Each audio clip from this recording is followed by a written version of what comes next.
भारत की आजादी के बाद देश की बागडोर संभालने वाले स्वतंत्र भारत के पहले प्रधानमंत्री पंडित जवाहरलाल नेहरू की 133वीं जयंती बाल दिवस के रूप में मनाई गई। पूर्व प्रधानमंत्री पंडित जवाहरलाल नेहरू की जयंती के मौके पर कांग्रेस नेताओं और कार्यकर्ताओं ने पंडित नेहरू की प्रतिमा पर माल्यार्पण किया और देश की आजादी के लिए पंडित जवाहरलाल नेहरू के योगदान को याद किया। कलेक्ट्रेट के आसपास हटाने के बाद दोबारा काबिज हो जाने वाले अतिक्रमण नगर निगम के अनेक दल के लिए चुनौती बने हुए हैं। ऐसे ही ठेले टप्परों को हटाने के लिए अतिक्रमण विरोधी दस्ते ने कार्यवाही की। तीर्थ स्थल हमारी ऊर्जा का केंद्र है, उन्हें स्वच्छ रखना हमारी नैतिक जिम्मेदारी है। उन्हें पिकनिक स्पॉट कथा व्यास जय किशोरी ने बड्डा दाता मैदान में आयोजित श्रीमद् भागवत कथा के दौरान व्यक्त किए।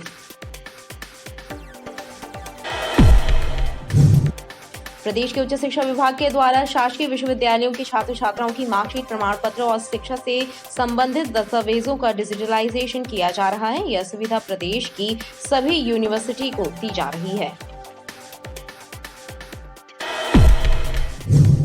देश में जातिगत आरक्षण की जगह आर्थिक आधार पर आरक्षण किए जाने की मांग तेजी से उठ रही है। इस मांग को लेकर राष्ट्रीय राजपूत करणी सेना ने आगामी 8 जनवरी को प्रदेश की राजधानी भोपाल में विधानसभा का घेराव करने की घोषणा की है। इस आंदोलन में महिलाओं की भागीदारी सुनिश्चित करने संगठन की महिला इकाई की बैठक हुई, जिसमें महिला इकाई की प्रदेश अध्यक्ष ममता जीजा हुकुम शामिल हुई। कांग्रेस द्वारा देश भर में निकाली जा रही भारत जोड़ो यात्रा का सिलसिला जारी है। इसी कड़ी में आदिवासी शबरी महासंघ द्वारा बिरसा मुंडा तेराह धारताल से मालगोदाम चौक तक पैदल यात्रा निकाली गई।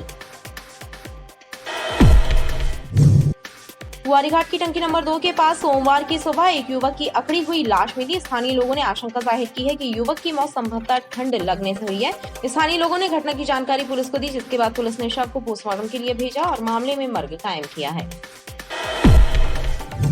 रेलवे क्वार्टर अपर लाइन लोगो तलैया के पास नाले में सोमवार की सुबह नवजात शिशु का शव मिला। स्थानीय लोगों ने नाले में शव देखा और उसके बाद सिविल लाइन पुलिस को सूचना दी गई। भेड़ाघाट थाना क्षेत्र बिलखरवा और सहजपुर के बीच बीती रात सड़क किनारे घायल हालत में मिले एक क्रेशर कर्मचारी की उपचार के दौरान निजी अस्पताल में मौत हो गई। पुलिस ने युवक की हत्या किए जाने की आशंका जाहिर की है।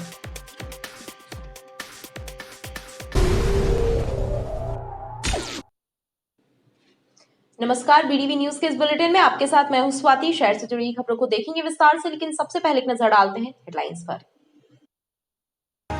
स्वतंत्र भारत के पहले प्रधानमंत्री पंडित जवाहरलाल नेहरू की जयंती मनाई गई। कांग्रेस नेताओं ने पंडित नेहरू जी की प्रतिमा पर किया माल्यार्पण। अपर लाइन लोगो तलैया रेलवे कॉलोनी के पास नाले में मिला नवजात का शव। सिविल लाइन पुलिस ने शव को पोस्टमार्टम के लिए भेजकर मामले की छानबीन शुरू की। घटना से इलाके में मची सनसनी। और बिलखरवा और सहजपुर के बीच सड़क किनारे घायल मिले क्रेशर कर्मचारी की इलाज के दौरान हुई मौत। भेड़ाघाट पुलिस को हत्या का अंदेशा। शव को पोस्टमार्टम के लिए भेज जांच में जुटी पुलिस। भारत की आजादी के बाद देश की बागडोर संभालने वाले स्वतंत्र भारत के पहले प्रधानमंत्री पंडित जवाहरलाल नेहरू की 133वीं जयंती बाल दिवस के रूप में मनाई गई। पूर्व प्रधानमंत्री पंडित जवाहरलाल नेहरू की जयंती के मौके पर कांग्रेस नेताओं और कार्यकर्ताओं ने पंडित नेहरू की प्रतिमा पर माल्यार्पण किया और देश की आजादी के लिए पंडित जवाहरलाल नेहरू के योगदान को याद किया। स्वतंत्र भारत के पहले प्रधानमंत्री और बच्चों के चाचा पंडित जवाहरलाल नेहरू की 133वीं जयंती बाल दिवस के रूप में मनाई गई। पूर्व प्रधानमंत्री पंडित जवाहरलाल नेहरू की जयंती के उपलक्ष्य में नगर कांग्रेस कमेटी के पदाधिकारियों, कांग्रेस नेताओं और कांग्रेस कार्यकर्ताओं ने पंडित जवाहरलाल नेहरू की प्रतिमा पर माल्यार्पण किया। इस मौके पर कांग्रेस जनों ने पंडित नेहरू के स्वराज और समाजवाद पर चर्चा करने संगोष्ठी भी आयोजित की। इस संगोष्ठी में महापौर जगत बहादुर सिंह अन्नू सहित तमाम कांग्रेस नेता और कार्यकर्ता शामिल हुए। इस मौके पर महापौर जगत बहादुर सिंह अन्नू सहित उपस्थित कांग्रेस नेताओं ने पंडित जवाहरलाल नेहरू के बताए मार्ग पर चलने का संकल्प लेने की बात कही। हम सब यहाँ एकत्रित हुए, संगोष्ठी हुई, माल्यार्पण हुआ, श्रद्धांजलि हुई। नेहरू जी के स्वराज और समाजवाद पर चर्चा हुई। बड़े परिवार के होने के बाद भारत देश की आज़ादी के लिए 9.5 वर्ष उन्होंने जेल में काटे, ये हम सब जानते हैं। आज हमारा देश यहाँ पहुँचा है, इसके लिए जवाहरलाल नेहरू जी की जो नीतियाँ थी इस देश को लेकर, उसके कारण आज हम यहाँ पहुँचे हैं। हम उनके आज के जन्मदिन के दिन उनको पुष्पांजलि अर्पित करते हैं और याद करते हैं और सभी से उनके कर कमलों में चल करने की प्रार्थना करते हैं। इस मौके पर उपस्थित सभी कांग्रेस नेताओं ने पंडित जवाहरलाल नेहरू को पुष्पांजलि अर्पित की। कलेक्ट्रेट के आसपास हटाने के बाद दोबारा काबिज हो जाने वाले अतिक्रमण नगर निगम के अन्य क्रांति दल के लिए चुनौती बने हुए हैं। ऐसे ही ठेले टपरों को हटाने के लिए अतिक्रमण विरोधी दस्ते ने कार्यवाही की। 2 दर्जन से ज्यादा ठेले टपरे हटाए गए। कलेक्ट्रेट के चारों तरफ काबिज बेजा कब्जों को हटाने के लिए नगर निगम के अन्य क्रांति दल ने ताबड़तोड़ कार्यवाही की। इस दौरान गेट के आसपास जमे चाय पान के ठेले टपरों को हटाया गया। साथ ही अतिक्रमणकर्ताओं को चेतावनी दी गई कि यदि दोबारा अतिक्रमण किया गया तो ठेले टपरे जब्त कर लिए जाएंगे। चलानी व जब्त करने की भी कार्रवाई की जा रही है। कलेक्टर गेट के चारों ओर जितने भी ठेले टपरे लगा के अतिक्रमण कर रहे हो तत्काल यहाँ से ले जाए। आज आयुक्त महोदय के निर्देशानुसार कलेक्ट्रेट के आजू बाजू के जो भी अस्थायी ठेले टपरे रखे हैं उनको हटाने की कार्रवाई की जा रही है और उनको समझाइश दी जा रही है कि दोबारा यहाँ पे ठेले न रखें, अन्यथा रखेंगे तो जब्ती की कार्रवाई की जाएगी। क्या है, एक आध दो बार समझाइश दी जाती है, यदि ये नहीं मानते तो फिर जब्ती की कार्रवाई की जाती है। आज सुबह से कहाँ इलाकों में? आज सुबह से हम लोग सिविक सेंटर चौपाटी और अंजुमन स्कूल के सामने और कलेक्ट्रेट के दोनों साइड गेट नंबर 1 से गेट नंबर 3 तक कार्रवाई। अतिक्रमण विरोधी कार्यवाही के चलते क्षेत्र में हड़कंप मचा रहा। तीर्थ स्थल हमारी ऊर्जा का केंद्र है, उन्हें स्वच्छ रखना हमारी नैतिक जिम्मेदारी है, उन्हें पिकनिक स्पॉट नहीं समझना चाहिए। ये उद्गार कथा व्यास जय किशोरी ने बड्डा दादा मैदान में आयोजित श्रीमद् भागवत कथा के दौरान व्यक्त किए। कथा व्यास ने कहा, मौज मस्ती के लिए तीर्थ स्थानों पर ना जाएं, बल्कि भक्ति भाव के साथ तीर्थ स्थानों पर जाएं। मेडिकल कॉलेज के पास बड्डा दादा मैदान इन दिनों ब्रज धाम बना हुआ है, जहां राधा स्वरूपा विश्व विख्यात कथा व्यास जया किशोरी जी श्रीमद् भागवत कथा का वाचन कर रही हैं और भगवान के विविध स्वरूपों का वर्णन कर उनकी महिमा का बखान कर रही हैं। बड़ी संख्या में श्रद्धालु इस आयोजन में शामिल होकर पुण्य लाभ अर्जित कर रहे हैं। तो बस ये सोचिए, मेरे अकेले से ही होगा तो मैं तो अपना काम ठीक से करूं। मैं तीर्थ स्थल में जाऊं तो भक्ति की भावना से जाऊं, वहां कोई गंदगी ना करूं, वहां कोई मनोरंजन का साधन ना बनाऊं। आइए, यही प्रार्थना हम करते हैं इस भजन के साथ कि वो जो रज है वो हमारे मस्तक पर भी आए और हमारे जीवन को भी बदल दे। ओ नंद भवन में उड़े रही धूल, धूले मोहे प्यारी लगे। बाकी स्थानों की धूल अगर शरीर पे आएगी तो व्यक्ति हटाने की कोशिश करेगा, वही ब्रज जाता है तो उसी व्यक्ति को अपने सर पर लगाता है। नंद भवन में उड़े रही धूल, धूले मोहे प्यारी लगे। किस किस को प्यारी लगती है, गाना बड़े बड़े हाथ। कथा के दौरान ब्रज भूमि की महिमा का गुणगान करते हुए जय किशोरी ने कहा, मौज मस्ती के लिए तीर्थ स्थलों पर जाना ठीक नहीं है, भक्ति के लिए तीर्थ स्थल जाएं। मनोरंजन के लिए स्थानों की कमी है। अगर आपको मनोरंजन के लिए कहीं जाना है तो स्थान कम थोड़ी है कि हम भगवान की जगहों को भी मनोरंजन का साधन बना रहे हैं कि वहां पर मौज मस्ती करने जा रहे हैं। कल तो भगवान की जगह है। आप आज भी जाइए ब्रज में, आप कितनी बार कई कोने ऐसे देखेंगे जहाँ संत उस धूली को सर पर लगा के रो रहे हैं, कोई वृक्षों से आलिंगन कर रहे हैं। क्यों? क्योंकि नहीं पता किस रास्ते से भगवान गुजरे हैं, किस पेड़ को भगवान छूते हुए गए। कुछ भी नहीं पता। आपको क्या पता किसी दीवार पे आप टेका लेके खड़े, उस दीवार पर भगवान टेका लेकर खड़े होंगे, क्योंकि भगवान ने लीलाएं करी है वहां पर। तो तीर्थ स्थलों में भक्ति की भावना से, वहां भगवान के दरबार जा रहे हैं, वहां मनोरंजन के लिए नहीं जा रहे। 5वें दिन की कथा के पश्चात कार्यक्रम के संयोजक विधायक तरुण भानोट ने विधायक निधि से एक सर्व सुविधा युक्त एम्बुलेंस मेडिकल कॉलेज को प्रदान की। एम्बुलेंस की चाबी जय किशोरी जी ने मेडिकल कॉलेज की डीन को सौंपी। प्रदेश के उच्च शिक्षा विभाग के द्वारा शासकीय विश्वविद्यालयों के छात्र छात्राओं की मार्कशीट, प्रमाण पत्र और शिक्षा से संबंधित दस्तावेजों का डिजिटलाइजेशन किया जा रहा है। यह सुविधा प्रदेश के सभी यूनिवर्सिटी को दी जा रही है। यह जानकारी प्रदेश के उच्च शिक्षा मंत्री मोहन यादव ने पत्रकारों से चर्चा के दौरान दी। प्रदेश के उच्च शिक्षा मंत्री मोहन यादव का अल्प प्रवास पर जबलपुर आगमन हुआ। उन्होंने पत्रकारों से चर्चा की और बताया कि मार्कशीट और शिक्षा संबंधी दस्तावेजों के लिए छात्रों को कॉलेज और विश्वविद्यालयों के चक्कर नहीं लगाने पड़ेंगे। अब यह सभी दस्तावेज डिजी लॉकर में उपलब्ध हो जाएंगे। इन सभी दस्तावेजों का डिजिटलाइजेशन किया जा रहा है।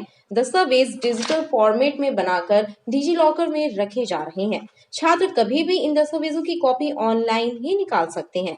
नए और पुराने सभी छात्रों के दस्तावेज डिजिटल किए जा रहे हैं। मैं उम्मीद कर रहा हूँ कि नई शिक्षा नीति के बाद जिस प्रकार से हमने अपने सभी महाविद्यालयों के अंदर अधोसंरचना से लेकर के विभिन्न प्रकार के कामों पर ध्यान दिया है, यही कारण है कि हमारा सकल पंजीयक GER जो राष्ट्रीय औसत 27 का है, हम उससे भी 2 कदम आगे 29 पे गए हैं। हर एक कोई व्यक्ति अपने घर से बैठ करके अपना नहीं पुराना मार्कशीट का डॉक्यूमेंट हो या कोई अपने जिस प्रकार का उसका एजुकेशन संबंधित जितने पेपर हैं सब डिजिटली उपलब्ध हो जाए। तो डिजी ला करके हमने सारी सौगात दी है। कई यूनिवर्सिटियाँ धीरे धीरे लागू कर रही है, लेकिन ये बात सही कि यूनिवर्सिटी 50 साल पुरानी, 60 साल पुरानी, कोई 25 साल पुरानी, तो वो क्रमशः पुराने रिकॉर्ड को दुरुस्त कर रही है। जब ये पूरा हो जाएगा तो किसी को ज़रूरत नहीं पड़ेगी इस प्रकार की व्यवस्थाओं के लिए। देश में जातिगत आरक्षण की जगह आर्थिक आधार पर आरक्षण दिए जाने की मांग तेजी से उठ रही है। इस मांग को लेकर राष्ट्रीय राजपूत करनी सेना ने आगामी 8 जनवरी को प्रदेश की राजधानी भोपाल में विधानसभा का घेराव करने की घोषणा की है। देश में जातिगत आरक्षण की बजाय आर्थिक आधार पर आरक्षण दिए जाने की मांग को लेकर राष्ट्रीय राजपूत करनी सेना ने आगामी 8 जनवरी 2023 को राजधानी भोपाल में वृहद स्तर पर आंदोलन करने और विधानसभा का घेराव करने का निर्णय लिया है। इस आंदोलन में महिलाओं की भागीदारी भी सुनिश्चित की जा रही है। आंदोलन की रणनीति और रूपरेखा तैयार करने के लिए राष्ट्रीय करनी सेना की महिला इकाई की प्रदेश अध्यक्ष ममता जीजा हुकुम प्रदेश के दौरे पर हैं। उन्होंने जबलपुर में संगठन की महिला इकाई की महिला सदस्यों की बैठक ली और राजधानी भोपाल में होने वाले आंदोलन को लेकर संगठित होने की बात कही। राजपूत करनी सेना ने 8 जनवरी को एक जन आंदोलन का आगाज किया है, जो आर्थिक रूप से आरक्षण लागू करवाने की मांग पिछले 7 सालों से हम लोग कर रहे हैं। उसी के संदर्भ में 8 जनवरी को भोपाल में एक जन आंदोलन का आयोजन करा गया, तो उसी लिए हम लोग यहाँ पर हर जगह, हर जिले में, हर तहसील में जा रहे हैं और महिलाओं को जगा रहे हैं। इसका मेन उद्देश्य यही है कि जाति कोई मतलब गरीबी किसी जाति को देख के नहीं आती है। गरीबी हर समाज में होती है और आरक्षण की ज़रूरत हर समाज को है। तो अगर सरकार इस तरफ पहल करे कि जातिगत आरक्षण को हटा के आर्थिक रूप से आरक्षण को लागू करे, यही हमारा मेन उद्देश्य है। राष्ट्रीय राजपूत करनी सेना द्वारा बीते 7 वर्षों से आर्थिक आधार पर आरक्षण दिए जाने की मांग को लेकर संघर्ष किया जा रहा है। कांग्रेस द्वारा देश भर में निकाली जा रही भारत जोड़ो यात्रा का सिलसिला जारी है। इसी कड़ी में आदिवासी शबरी महासंघ द्वारा बिरसा मुंडा तिराहा आधारताल से मालगोदाम चौक तक पैदल यात्रा निकाली गई। आदिवासी शबरी महासंघ ने बिरसा मुंडा जयंती समारोह के समापन दिवस पर कई मील लंबी भारत जोड़ो यात्रा निकाली। यह पैदल यात्रा आधारताल बिरसा मुंडा तिराहे से प्रारंभ होकर मालगोदाम चौराहे पर शहीद शंकर शाह रघुनाथ शाह प्रतिमा स्थल पहुंचकर समाप्त हुई। आदिवासी नेताओं ने देश की जनता से विघटनकारी शक्तियों से सावधान रहने का आह्वान किया।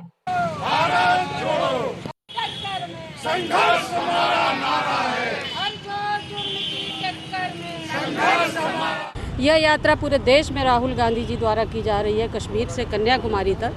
सबसे ज़्यादा अगर कोई समाज पीड़ित है तो वो है आदिवासी समाज, वंचित समाज, गरीब समाज, क्योंकि महंगाई जिस चरम सीमा पे है उस चरम सीमा को आज कोई तोड़ने में सक्षम नहीं है।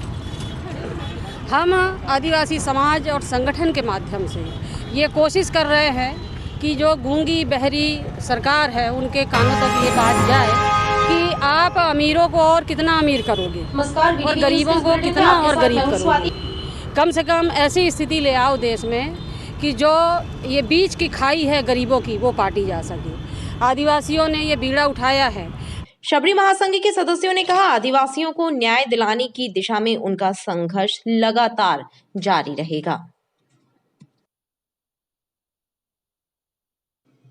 ग्वारीघाट की टंकी नंबर 2 के पास सोमवार की सुबह एक युवक की अकड़ी हुई लाश मिली। स्थानीय लोगों ने आशंका जाहिर की है कि युवक की मौत संभवतः ठंड लगने से हुई है। स्थानीय लोगों ने घटना की जानकारी पुलिस को दी, जिसके बाद पुलिस ने शव को पोस्टमार्टम के लिए भेजा और मामले में मर्ग कायम किया है। ग्वारीघाट की टंकी नंबर 2 के समीप दुर्गा मंदिर के पास सड़क किनारे एक युवक की अकड़ी हुई लाश मिली। स्थानीय लोगों ने युवक की मौत ठंड के कारण और गिरने की वजह से होने की संभावना जताई। स्थानीय लोगों ने घटना की जानकारी पुलिस को दी, जिसके बाद पुलिस मौके पर पहुंची और मृतक की शिनाख्त गजरवाड़ा शिवपुरी निवासी रूपलाल चौधरी के रूप में की। बताया जाता है कि रूपलाल एक दिन पहले अपने एक रिश्तेदार के घर खारी में आया था। रविवार की रात वह कहीं आते जाते समय सड़क के किनारे गिर गया। इसके अलावा बीती रात ठंड भी थी, जिससे उसका शव अकड़ गया। कल रात को यहाँ ठंड भी थी, जिसे देख के लगता है कि ठंड लगने से उसकी मौत हो गई है। प्रशासन भी आई हुई है, बस्ती के लोग भी हैं और मंदिर परिसर में के सभी लोगों ने जब पूजा करने आज देखे तो वो औंधे मुंह था। जब प्रशासन आया तब पता चला कि वो मृत हो चुका है। हाथ पैर पूरे उसके अकड़े हुए हैं। ये मृतक का नाम रूपलाल चौधरी है। उसके पिताजी का नाम नाथ गोविंद प्रसाद चौधरी, उम्र 34 साल, निवासी कजरवाड़ा शिवपुरी का रहने वाला है। ये अपने चाचा जी रहते हैं सिकरी नंबर 5 में। उनकी यहाँ बहू खत्म हो गई थी तो उसकी खारी में आया हुआ था। ये सुबह भी 8 बजे इसके साले हैं सचिन चौधरी, जो संतनगर में रहते हैं, उन्होंने आके बताया कि मेरे जीजा जी जो है टंकी नंबर 2 के पास मंदिर के पास प्रणाम मुद्रा में पड़े हुए हैं। अभी वही मैंने पंचनामा बनाया तो ऐसा लगता है कि नशा करने के आदी थे और गिरने से उनके नाक का जो है बासा फूट गया था, उसके कारण। पुलिस ने मामले में मर्ग कायम कर शव को पोस्टमार्टम के लिए भेजा है। रेलवे क्वार्टर अपर लाइन लोकोतलैया के पास नाले में सोमवार की सुबह नवजात शिशु का शव मिला। स्थानीय लोगों ने नाले में शव देखा और उसके बाद सिविल लाइन पुलिस को सूचना दी गई। सिविल लाइन थाने के अंतर्गत आने वाली अपर लाइन रेलवे कॉलोनी लोकोतलैया के पास सोमवार की सुबह नाले में नवजात शिशु का शव मिलने से सनसनी फैल गई। स्थानीय लोगों ने नाले में नवजात शिशु का शव देखा और फिर पुलिस को जानकारी दी। सूचना मिलने के बाद पुलिस का अमला घटना स्थल पर पहुंचा और शव को नाले से निकालकर पोस्टमार्टम के लिए मेडिकल भेजा। सुबह सुबह मैडम ये सामने वाली जिनके घर के सामने है, वो मैडम झाड़ू लगा रही तो देखी, फिर मेरे वाइफ को फ़ोन की, फिर वो वाइफ बताई, फिर बच्ची ने फ़ोन किया 100 नंबर, उसके बाद फिर पुलिस आई है। क्या लगता है किसी का? अब इसका अंदाज़ा नहीं है। लोकोतलैया रेलवे क्वार्टर के पास नाली में एक नवजात शिशु का शव मिला है। उसके मर्ग पंचनामा कार्रवाई में आया हूँ, कार्रवाई में लगा हूँ। जैसे जानकारी मिलती तो अग्रिम जानकारी उपलब्ध कराई जाएगी आप लोगों को। पुलिस ने मामले में मर्ग कायम किया है और घटना की जांच शुरू कर दी है। भेड़ाघाट थाना क्षेत्र बिलखरवा और सहजपुर के बीच बीती रात सड़क किनारे घायल हालत में मिले एक क्रेशर कर्मचारी की उपचार के दौरान निजी अस्पताल में मौत हो गई। पुलिस ने युवक की हत्या किए जाने की आशंका जाहिर की है। भेड़ाघाट थाना क्षेत्र के बिलखरवा और सहजपुर के बीच बीती रात शहपुरा भिटौनी निवासी एक युवक आदित्य भारद्वाज सड़क किनारे घायल हालत में मिला। परिजनों ने आदित्य को इलाज के लिए निजी अस्पताल में भर्ती कराया, जहां उपचार के दौरान उसकी मौत हो गई। आदित्य की मृत्यु की जानकारी मिलने के बाद भेड़ाघाट थाना पुलिस अस्पताल पहुंची और शव को पोस्टमार्टम के लिए भेजा। भेड़ाघाट पुलिस ने आदित्य की हत्या किए जाने की शंका जाहिर की है, लेकिन पुलिस को उसकी पोस्टमार्टम रिपोर्ट का इंतजार है। आदित्य भारद्वाज नाम का शहपुरा का एक बालक है, जिसकी मृत्यु के संबंध में सुबह मार्बल सिटी अस्पताल से सूचना प्राप्त हुई है, जिसका अभी मेडिकल में पीएम कराया जा रहा है। प्रथम दृष्टया ऐसा प्रतीत हो रहा है कि उसको किसी अज्ञात लोगों ने किसी नुकीली धारदार चीज़ से मारा है, जिसके कारण उसकी मृत्यु हुई है। इस संबंध में विस्तृत जाँच की जा रही है। बताया जाता है कि मृतक क्रेशर में काम किया करता था। वह किन हालातों में घायल हुआ, इसकी जाँच शुरू कर दी गई है। खबरें लगातार जारी हैं, आप देखते रहिए BTV न्यूज़।